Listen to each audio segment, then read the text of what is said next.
American way. Throwing bets like haymakers. UFC fight night, no faking these heartbreakers. Punch stats, bankrolls, the scorecards never fold. Etoft21sports talking bold like this catching gold.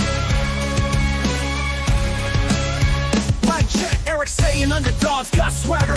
Weight counter champs got a clan and jaw won't stagger. Money on the line, bets as sharp as a dagger. Hot cops, bling, flashing lights, heavyweight bagger. Etoft21 clash of minds, no surprise. Erik Raid in the ring, shouting hard, shooting high. Fight night dreams, cold cash gleam in their eyes. Betting broad, UFC calls on the podcast sky.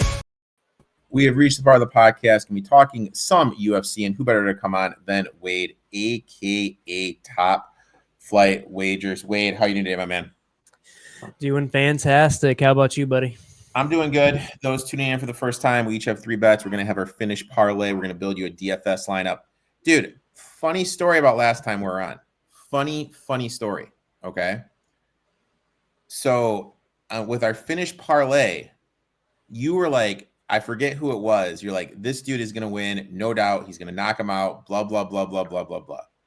Knock him out. Okay. I had opening fight, some girl to win by decision. I'm spacing on her name. I open up the Hard Rock bet because that's where I had the best odds, and the fight is graded as a loser. Dude, I trusted you so much, I didn't even look at the results. I was on live chat with Hard Rock bitching how they graded it wrong. Hey, man. Things happen in life. That's how much I trusted you, dude, with that bet. I'm just saying, bro. Costa. So enough with a little friendly banter. I mean, Wade's got a big game in Dublin this weekend when his Vikings are playing the Steelers. Money line, baby. Money line. TJ, yeah, you know you like it. I will say this, the only bet in that, and I gave it out on my show, I'm going to post it in your Discord a little later today, is Hawkinson over 35.5. I love it. Let's jump right into it. We each have 3 bets. Start us off, my friend. Yeah, I'm going to go with the UFC newcomer, the Vanilla Gorilla, Louis Sutherland, to get this one done. I got it plus 100 odds, pretty much what it is right now. He's coming in on a 4-fight win streak. He has 8 of his wins are by knockouts, and what I like about him is that he has really good cardio, and so what we have seen in the competition he has fought is that he has a pretty good chin. He's never been finished in 13 professional fights. And whenever I have a chance to fade a Tafa fighter, I will. I think all the Tafas pretty much suck.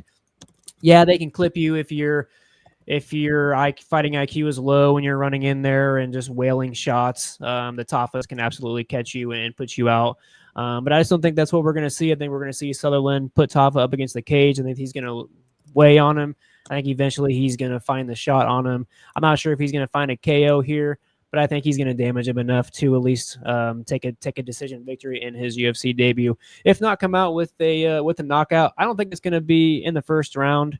If anything, I think it might be early second. I think he can come out early second with more cardio than Tafa. Put him through the ringer first round, then come out in the second round and put him out. So I think second round knockout here is a really good look for Sutherland.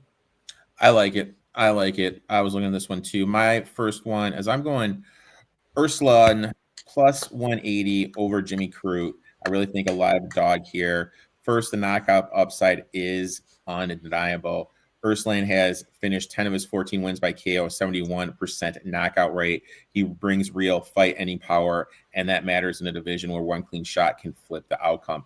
On the other side, Crute's striking defense has been shaky, absorbs over 4 significant strikes per minute. In his losses, he's been dropped or knocked out in 3 of his 4 UFC defeats. If this fight stays standing, Urslan has a real chance to land something big. Now, a lot of people point to Crute's wrestling as his path, but Urslan has already shown he can handle strong grapplers. Even in his 0-2 UFC start, he has posted a 75% takedown defense.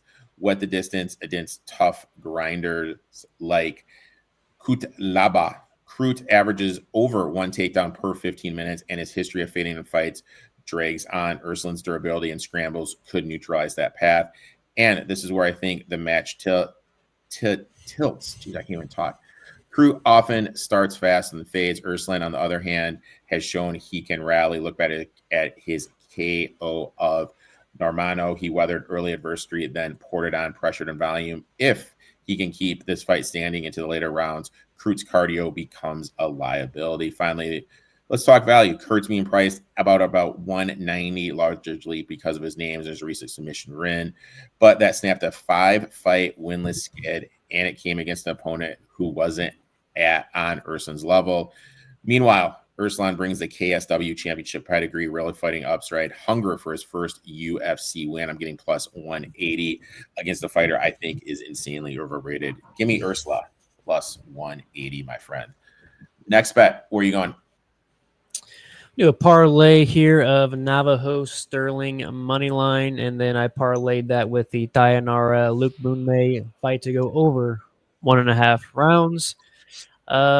I just think Sterling's the overall better fighter here. I think it's actually a fight of two low IQ fighters. Sterling is 2-0 in the UFC, but we have seen him make a couple lapses in judgment in both of his fights. But I do think this is one where he can stand out here. I think Bellato absolutely sucks. He also does not have a loss in the UFC, but he's coming off of, I believe, 2 no decision, no contest fights.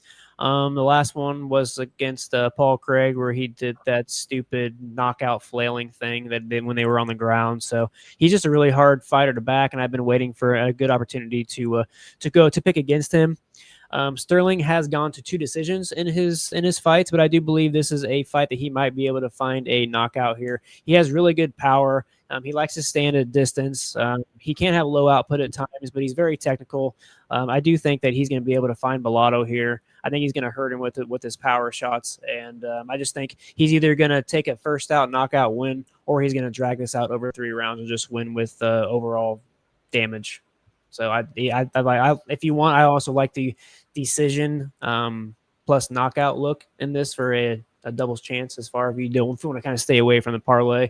And then for the girls fight, I think Dayanara is going to win that fight. I think she might even win that by submission, but I think it's going to take at least 1.5 rounds. Luke Boonmay has not been finished, I believe, in her career. So I like that look. Most girl fights, I like to just take over 1.5. The other girl fight, rather though, in this card, I think might finish early before the first round. So I think this is one to look at. I think both these girls are going to go back and forth, and I think we see a late finish by Dayanara in this fight, if not just getting her just hand raised by a decision, because that prop right now with the double chance for Dayanara is minus 190. So I think the books think she's going to win this fight, even though Luke Boonmay is the more experienced fighter in the UFC. She has like 10 fights in the UFC. This is Dayanara's second. I think she'll do just fine here. I think they both will push into the late second round, and I think this is a pretty good lock on the card. I like it. My next one is we're going Roasttown. I can't even talk. Roasttown. Dude, you ever had one of those weeks, man? I'm having one of those fucking weeks. I had the wrong banner in the background for those watching on YouTube or Rumble. I apologize for that. I'm locking in right now. Give me Roaston plus 150 here. I think there is some really value in his UFC debut, coming off a first round knockout win in the Gainer White Contender Series. Since then, he stayed active, going 3-0 in the regional scene. Hungry, motivated, now gets a chance to debut in front of the home crowd, which I think only boosts his performance. Stylistically, this fight sets up well for him. He is a finisher. 11 of his 12 wins came inside the distance. He brings both knockout power and slick grappling. What makes him dangerous is his aggressiveness in advancing positions, hunting submissions, compared to Petrowski's slower, control-heavy wrestling style. If this fight hits the mat, Roaston has the tools to attack from the bottom or scramble back up rather than just laying there on the feet. He carries some important physical advantage, 6'3", 78-inch reach advantage, towering over Petrowski, 6'0", who's a 6'0" frame, 73-inch reach advantage. The length allows him to manage distance, work his jab, force Petrowski to risky entries if he wants to wrestle. Also, Petrowski's cardio has been an issue in the past. He tends to slow down if he can't secure early control. Roasting's city boxing training, sparring upside along with Israel and Dan Hooker gives him experience to deal with that type of pressure. Finally, the numbers matter. Petrowski's coming off a decision loss while he's the favorite, and most of his wins go to the distance. Rousting, meanwhile, brings finishing upside in both striking and submissions. At plus 150, you're getting an explosive prospect in front of a home crowd with multiple paths to win. Give me him. Plus 150, my friend. Next bet. Where are we going? Just gonna do another parlay over here on Bet365. Same odds as the other parlay. I'm gonna do Carlos Olberg money line with Jake Matthews money line. Little square play here. Honestly, I do know Olberg is at risk of losing this fight. I just don't think this resurgence for Reyes is real. The fighters that he has fought, I know I put that in my article. I'm just not really overly excited about that. I have been a Dominic Reyes fan my entire career. I actually thought he beat John Jones and was robbed of that fight. I've always been a defender of his, but when you beat fighters like Nikita Krylov and Anthony Smith, who were pretty much dead on arrival, pretty much nothing left in the game, and then Dustin Jacoby, he's a good fighter, but all three of those fights are not that impressive to me. And then now you're getting a really high IQ fighter in Olberg who has fought really good fighters. I know Jan Blachowicz he's an older fighter, but I think he still had some left to give. So I don't think that was a complete pushover, a complete easy win for him. Olberg's gone through the ringer. He even has a submission under his belt in the UFC, so he has multiple ways to finish a fight. I do think he's probably going to finish this fight by knockouts, either in the late third or fourth round. Both of these fighters can find the finish. But Olberg's one of those guys who can take it on the chin and keep pressing forward. I just think he's going to do enough to beat Reyes. He's going to have to be on all eyes, P's and Q's, because Reyes does have a serious threat. This is really two fighters that like to counterpunch. So it's kind of whoever's going to get to that first. But I just think overall Olberg's going to be the better man here. Matthews, this is pretty much an easy play for me. I just think he's going to impose his will here. I know Magny likes to press forward, but I just think he's past his prime. Matthews has been in the game a long time, but he's still the younger fighter here. I just think he's going to find a way to out wrestle and get this W. He may not find a finish, but I think the odds are right on here.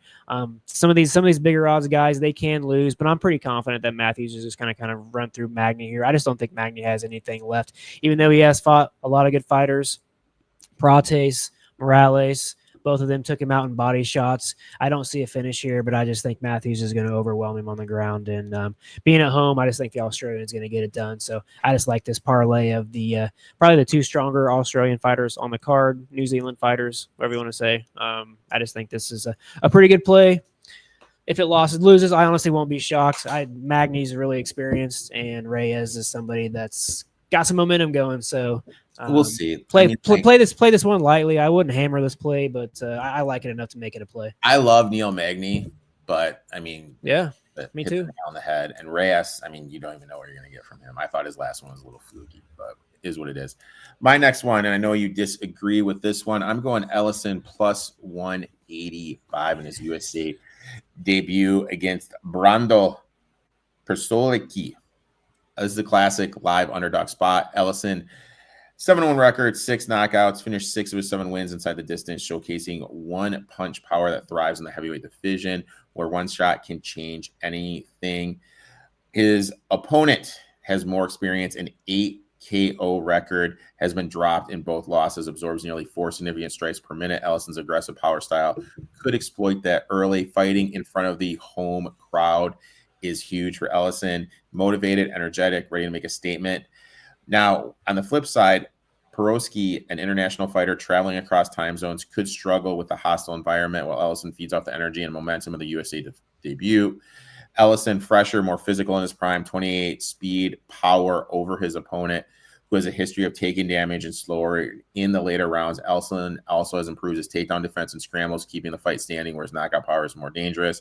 Finally, plus 185, you're getting a fighter with an 85% finish rate, highlight reel DWCS KO pedigree against a favorite whose chin and durability have been tested.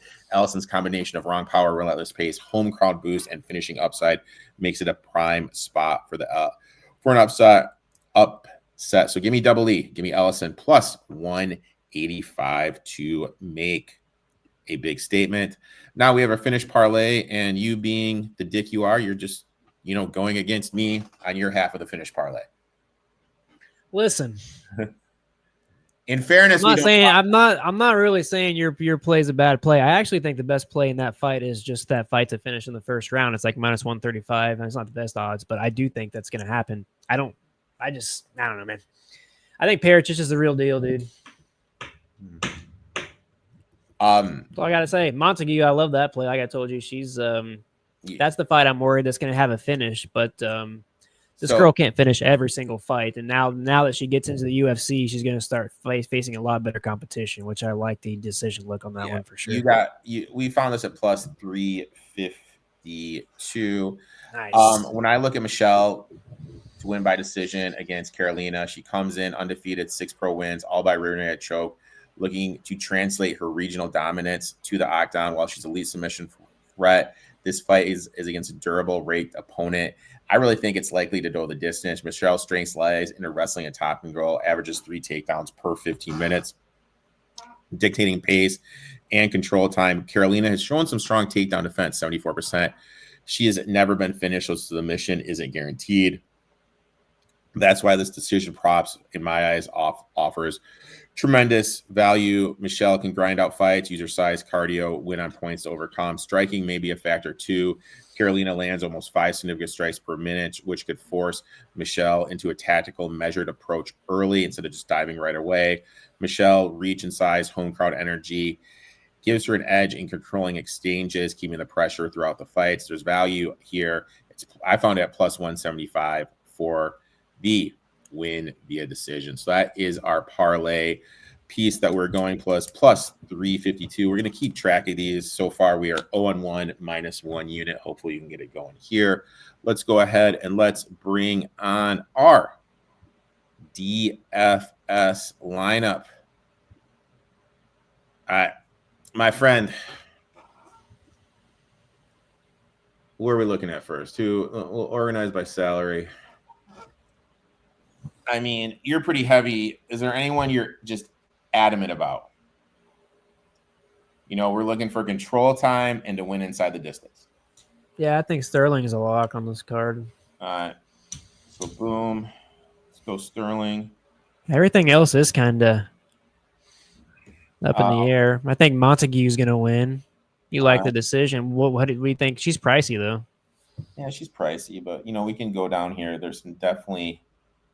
I mean, I love her. Or I can't even talk. Urslan. Yeah, as long as Urslan gets out of the first round, he's live to find a finish in second or third for sure.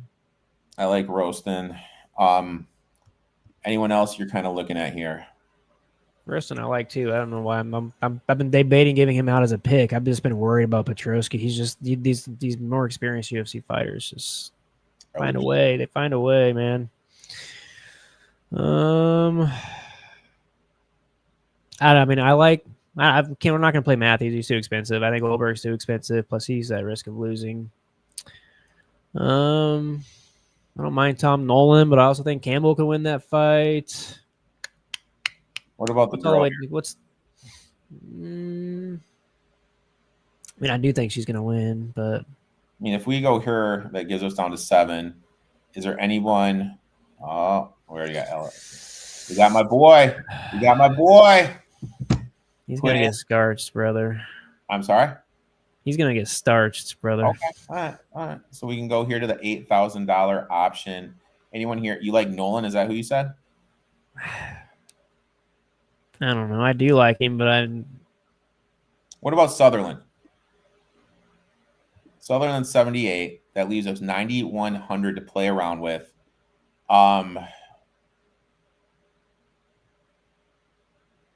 Didn't we just pick somebody that was 9,100? I thought Thynar was 9,200. Yeah. So you like you're not a fan, you think Ellison's going down.